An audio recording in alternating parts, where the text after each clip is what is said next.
پناہ مانگتا ہوں اللہ کے شیطان مردود سے۔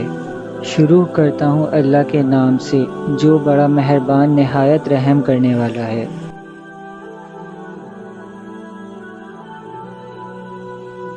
اب اگر کسی کو وصیت کرنے والے کی طرف سے کسی وارث کی طرفداری یا حق تلفی کرنے کا اندیشہ ہو تو اگر وہ وصیت کو بدل کر وارثوں میں صلح کرا دے تو اس پر کچھ گناہ نہیں، بے شک اللہ بخشنے والا ہے، رحم والا ہے۔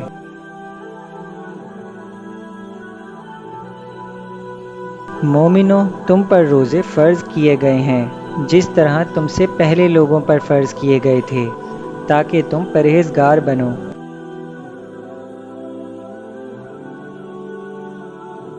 روزوں کے دن گنتی کے چند روزے ہیں،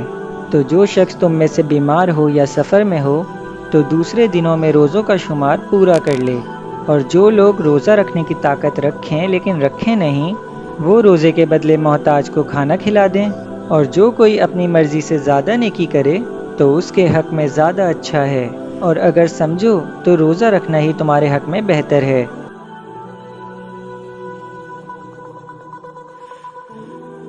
روزوں کا مہینہ رمضان کا مہینہ ہے جس میں قرآن اول نازل ہوا جو لوگوں کا رہنما ہے اور جس میں ہدایت کی کھلی نشانیاں ہیں اور جو حق و باطل کو الگ الگ کرنے والا ہے۔ تو جو کوئی تم میں سے اس مہینے میں موجود ہو چاہیے کہ پورے مہینے کے روزے رکھے، اور جو بیمار ہو یا سفر میں ہو تو دوسرے دنوں میں روزے رکھ کر ان کا شمار پورا کر لے۔ اللہ تمہارے حق میں آسانی چاہتا ہے اور سختی نہیں چاہتا، اور یہ آسانی کا حکم اس لیے دیا گیا ہے کہ تم روزوں کا شمار پورا کر لو، اور اس احسان کے بدلے کہ اللہ نے تم کو ہدایت بخشی ہے تم اس کو بزرگی سے یاد کرو اور اس کا شکر کرو۔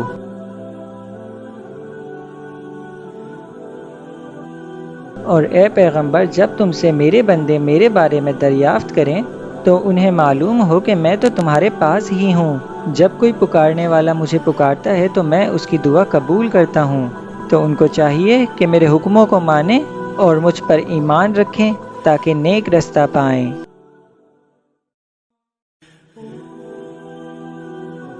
روزوں کی راتوں میں تمہارے لیے اپنی عورتوں کے پاس جانا جائز کر دیا گیا ہے، وہ تمہاری پوشاک ہیں اور تم ان کی پوشاک ہو۔ اللہ کو معلوم ہے کہ تم ان کے پاس جانے سے اپنے حق میں خیانت کرتے تھے، سو اس نے تم پر مہربانی کی اور تمہاری حرکات سے درگزر فرمائی، تو اب تم کو اختیار ہے کہ ان سے مباشرت کرو، اور اللہ نے جو چیز تمہارے لیے لکھ رکھی ہے یعنی اولاد، اس کو اللہ سے طلب کرو اور کھاؤ اور پیو یہاں تک کہ صبح کی سفید دھاری رات کی سیاہ دھاری سے الگ نظر آنے لگے، پھر روزہ رکھ کر رات تک پورا کرو، اور جب تم مسجدوں میں اعتکاف بیٹھتے ہو تو ان سے مباشرت نہ کرو، یہ اللہ کی حدیں ہیں، ان کے پاس نہ جانا۔ اسی طرح اللہ اپنی آیتیں لوگوں کے سمجھانے کے لیے کھول کھول کر بیان فرماتا ہے تاکہ وہ پرہیزگار بنیں۔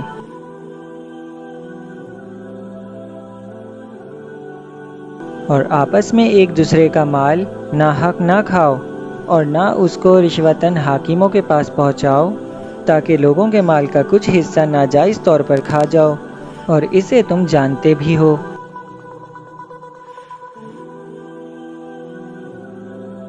اے پیغمبر، لوگ تم سے نئے چاند کے بارے میں دریافت کرتے ہیں کہ گھٹتا بڑھتا کیوں ہے؟ کہہ دو کہ وہ لوگوں کے کاموں کی میعادیں اور حج کے وقت معلوم ہونے کا ذریعہ ہے، اور نیکی اس بات میں نہیں کہ احرام کی حالت میں گھروں میں ان کے پچھواڑے کی طرف سے آؤ، بلکہ نیکوکار وہ ہے جو پرہیزگار ہو، اور گھروں میں ان کے دروازوں سے آیا کرو، اور اللہ سے ڈرتے رہو تاکہ کامیاب ہو جاؤ۔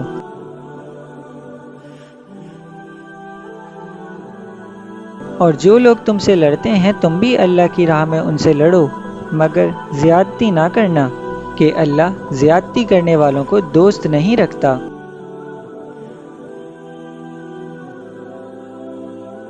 اور ان کو جہاں پاؤ قتل کر دو، اور جہاں سے انہوں نے تم کو نکالا ہے یعنی مکے سے، وہاں سے تم بھی ان کو نکال دو، اور دین سے گمراہ کرنے کا فساد قتل و خون ریزی سے کہیں بڑھ کر ہے، اور جب تک وہ تم سے مسجد الحرام یعنی خانہ کعبہ کے پاس نہ لڑیں تم بھی ان سے وہاں نہ لڑنا، ہاں اگر وہ تم سے لڑیں تو تم ان کو قتل کر ڈالو، کافروں کی یہی سزا ہے۔ یا اللہ، اس ویڈیو کو جتنے بھی لوگ دیکھیں یا سنیں، اس کا ثواب میرے بھائی فہمید حسین کی روح تک پہنچا دیجیے گا۔ یا اللہ، میرے بھائی فہمید حسین کی مغفرت عطا فرما، آمین۔